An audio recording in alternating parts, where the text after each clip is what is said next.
అధికారంలోకి వచ్చాక పాలన గాడి తప్పిందని బద్వేల్ ఎమ్మెల్యే డాక్టర్ సుధా ఆరోపించారు. కడప అంబేద్కర్ కూడలిలో మెడికల్ కాలేజీల ప్రైవేటీకరణకు వ్యతిరేకంగా వైసీపీ ఆందోళన చేపట్టింది. ఈ కార్యక్రమానికి వైసీపీ ఎమ్మెల్యే సుధా హాజరయ్యారు. 16 నెలల కూటమి ప్రభుత్వ పాలనను ప్రజలు గమనిస్తున్నారు. జగన్ పాలనలో వైద్యానికి ప్రాధాన్యతనిచ్చిన మెడికల్ కాలేజీలు స్థాపించగా పూర్తి కావచ్చాయని ఎమ్మెల్యే అన్నారు. పులివెందుల, పాడేరు మెడికల్ కాలేజీలు పూర్తి కాగా వాటిని కూడా కూటమి ప్రభుత్వం ప్రైవేటీకరించాలనుకోవడాన్ని ఖండిస్తున్నామని ఎమ్మెల్యే అన్నారు.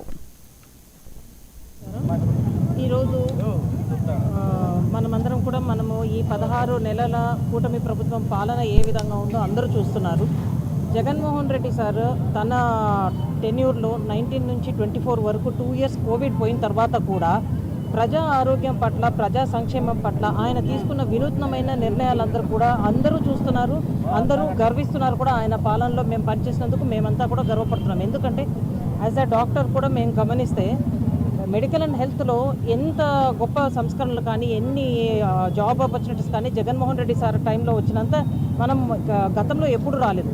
ఇంతకుముందు మనం చూస్తే ఓన్లీ 11 మెడికల్ కాలేజెస్ ఉంటే జగన్ సార్ అధికారంలోకి రాగానే 17 మెడికల్ కాలేజెస్కి శాంక్షన్స్ తీసుకొచ్చి ఒక 8,500 కోట్లలో దాంట్లో 5 మెడికల్ కాలేజెస్ని కంప్లీట్ చేసి ఇంకా పులివెందుల, పాడేరు 2 పూర్తిగా కంప్లీట్ అయిపోతే ఈ కూటమి ప్రభుత్వం అధికారంలోకి వచ్చిన తర్వాత వాటిని కంప్లీట్ చేసి నిర్వహించకుండా వచ్చిన మెడికల్ కాలేజెస్కి ఎన్ఎంసీ 50 సీట్స్ పర్మిషన్ ఇస్తే కూడా నిర్వహించలేమో అని వెనక్కి రాసిన ఘనత ఈ కుటుంబ ప్రభుత్వంది.